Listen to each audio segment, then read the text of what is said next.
مقاطعة الغابات وبالتنسيق مع مصالح بلدية الطالب العربي وبمشاركة المجتمع المدني والأسرة التربوية بالمدرسة الابتدائية الشهيد الرغي عبد الرزاق، أقيمت في هذه الأخيرة حملة تشجير مؤخرا مست محيط المؤسسة وبعض مرافقها. عن ذلك يقول المندوب البلدي لقرية السبيس السيد أبو بكر بوذانة: قمنا اليوم بحملة تشجير واسعة بحضور السلطات المحلية وكذلك حماية الغابات وأعوان الحماية المدنية وكذلك هيئة أولياء التلاميذ ومع المجتمع المدني. كذلك قمنا بعملية تحسيس واسعة في هذه مدرسة الرغي عبد الرزاق بحي السبيس، وقدم لنشكر رئيس محافظة الغابات محمد عباس على تقديم بعض النصائح للتلاميذ ابتدائية الرغي عبد الرزاق، ما دور الشجرة وما الفائدة من الشجرة وما المعنى الأساسي للشجرة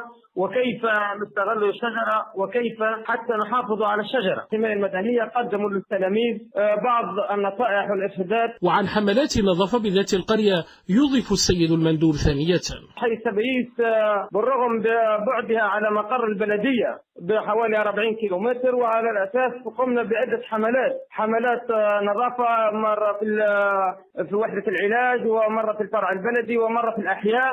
لإذاعة الجزائر والمغير رسلكم عبد الله دوي. مقاطعة